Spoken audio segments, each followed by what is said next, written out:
Bonjour à tous. Les relations entre Joseph Goebbels, ministre de la propagande du Troisième Reich, et Hermann Göring, numéro 2 du régime, oscillèrent constamment entre rivalité et collaboration. Ces deux piliers du régime nazi, bien que partageant une loyauté inébranlable envers Hitler, s'affrontèrent sur des questions de pouvoir, d'idéologie et de stratégie. Parfois alliés, souvent ennemis, leurs interactions reflètent les tensions internes qui gangrenaient le Troisième Reich. Dès les premières années du régime, les désaccords furent fréquents et souvent acerbes. Goebbels, dans son journal intime, n'hésitait pas à critiquer ouvertement Göring, exprimant son mépris pour ce qu'il considérait comme de l'opportunisme et un manque de sérieux. En 1935, il écrivit « Göring, avec ses airs de grand seigneur, n'est qu'un bouffon doré. Ses extravagances ternissent l'image du Führer et du mouvement. Il joue au chef militaire, mais il manque de vision et de discipline. » Ces remarques reflètent une profonde animosité, notamment alimentée par les différends concernant la gestion du pouvoir et les stratégies du régime. Un conflit particulièrement marquant éclata après l'échec de la bataille d'Angleterre en 1940. Goebbels critiqua violemment Göring pour ses promesses non tenues de victoire aérienne rapide. Dans une entrée de son journal, il nota avec amertume « Göring est un vantard. Il promet monts et merveilles, mais ses échecs nous coûtent cher, à la fois en ressources et en morale. Le Führer semble le tolérer, mais pour combien de temps encore ?» De son côté, Göring, bien que moins loquace dans ses critiques, méprisait Goebbels pour son style de vie austère et son obsession de la propagande. En 1945, alors que la défaite allemande devenait inévitable, une autre dispute éclata autour de la politique de la terre brûlée. Goebbels, fidèle jusqu'au bout à l'idée de sacrifice total comme le voulait Hitler, insistait pour que toutes les infrastructures stratégiques du Reich soient détruites avant l'arrivée des Alliés. Göring, en revanche, s'y opposa catégoriquement. Goebbels écrivit alors « Ce lâche Göring préfère épargner des bâtiments que de défendre l'honneur du Reich. Son manque de loyauté est une honte. » Malgré ces fréquents désaccords, il y eut des moments de collaboration pragmatique. Lors de la nuit des longs couteaux en 1934, Goebbels et Göring unirent leurs forces pour consolider le pouvoir d'Hitler. Göring supervisa l'aspect militaire de l'opération, tandis que Goebbels justifia les purges à travers une campagne de propagande habile.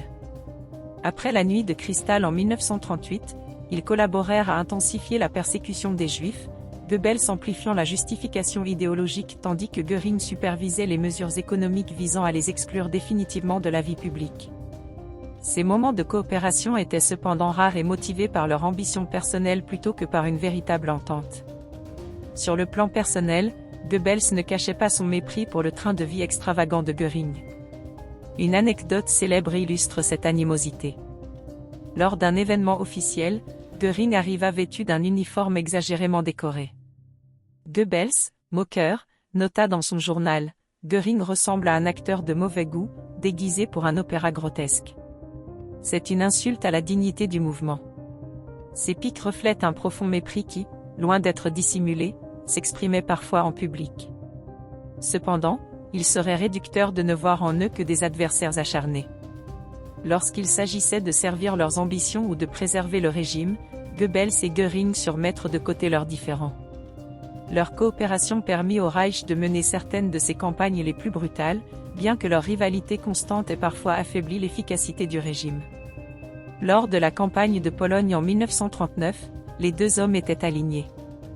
Goebbels se chargea de justifier l'invasion par une intense propagande, notamment en orchestrant de fausses accusations contre les Polonais, comme l'incident de Gleiwitz.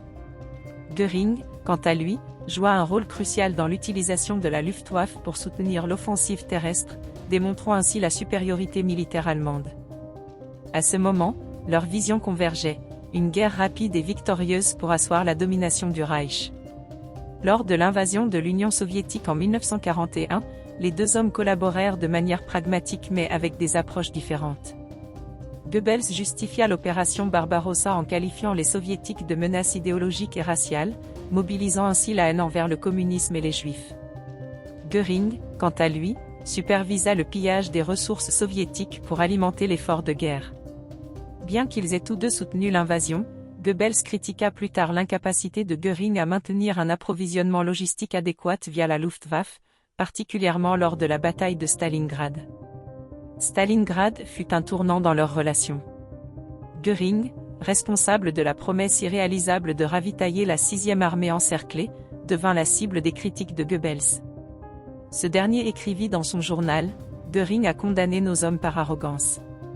Il promet l'impossible et échoue lamentablement. » Ici encore, leurs visions divergeaient. Goebbels voulait minimiser la catastrophe pour préserver l'image du régime, tandis que Göring luttait pour sauver son honneur militaire. En revanche, il y a eu des moments de convergence, notamment lors de la bataille des Ardennes en 1944. Goebbels utilisa cette offensive surprise pour raviver l'espoir parmi la population allemande, tandis que Göring mobilisa les forces aériennes restantes pour soutenir l'effort. Bien que l'issue fût un échec, leur coopération temporaire illustra leur capacité à unir leurs efforts dans des situations désespérées. Mais qu'aurait-il pu se passer si cette rivalité avait été dépassée? Aurait-il pu éviter certains des échecs militaires et stratégiques qui marquèrent la fin du Reich? Probablement pas. Leur antagonisme incarnait les divisions internes d'un régime gangrené par les luttes de pouvoir.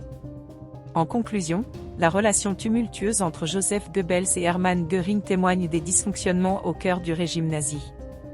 Si ce récit vous a captivé, pensez à aimer cette vidéo et à vous abonner pour d'autres plongées fascinantes dans l'histoire.